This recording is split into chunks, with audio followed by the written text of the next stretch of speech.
valige Aivar Saul. Järgmine, nagu mõned noormees Jaak Vaker.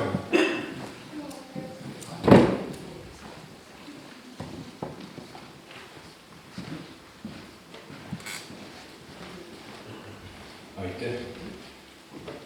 Tervist. Minu meelest ma olen teid juba tüüdanud aastaid, et eks te teada, kes ma olen.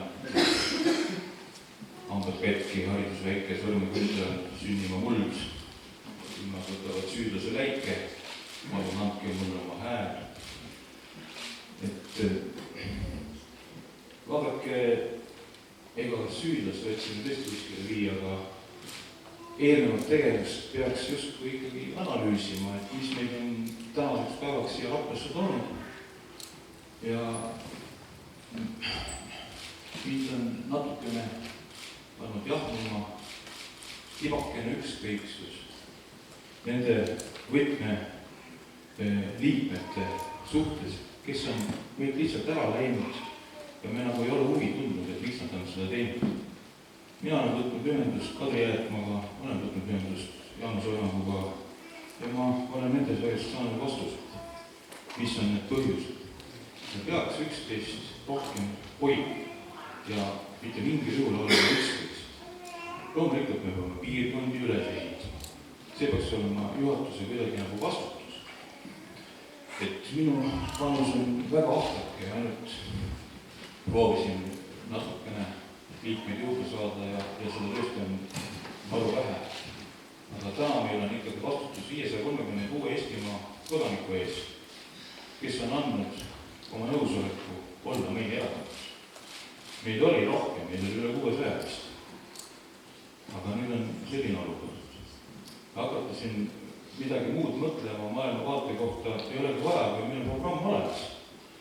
Ja nagu see eelnev Ando Nunneli Pärsirida nagu ütles välja, et me peaksime tegema linna inimestele ka selgeks selle, miks on vaja maaelu arendada.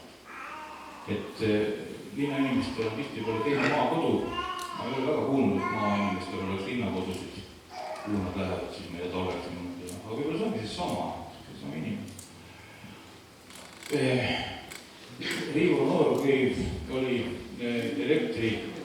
päikeseelektri ühel seminaril Pärnumaa, Siidri, mis ta oli, Jaani Hanso Riiditalu, mida iganes, ma mäletan, mis talle nimi oli. Ja seal ma küsisin ta käest, et kuidas tema vaatab selle Eesti 2 programmi peale või selle mõtte peale, nagu leedukatel on. Ja ta ütles sedasi, ütles, et nagu pettunud pärast seda konverentsida tuli juurde ja põhjendas seda. Ta ütles, et nagu iga üks peaks ise seisma selle eest, et talle hästi läheks, et see 45-15%, kes detaile teavad oma osalust, mida Kaul Nurm on välja toonud. Et just kui ta ei tea siis seda, et see raha läheb ju pealinna. No enamus Eestimaalas ongi pealinlased, et võib-olla siis seda see ideoloogiline sunnitus ongi sinna poole, et see on väga hästi kui läheb pealinna.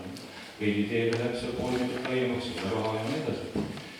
Et võiks lõputult jääda katrama, aga ma arvan, et ma ei pea ennast tutvustama, et ma olen siin selle seltskonnale piisavalt tuttu ja kes ise teate siis, et mul oleks ka ükskord elus vastutavad.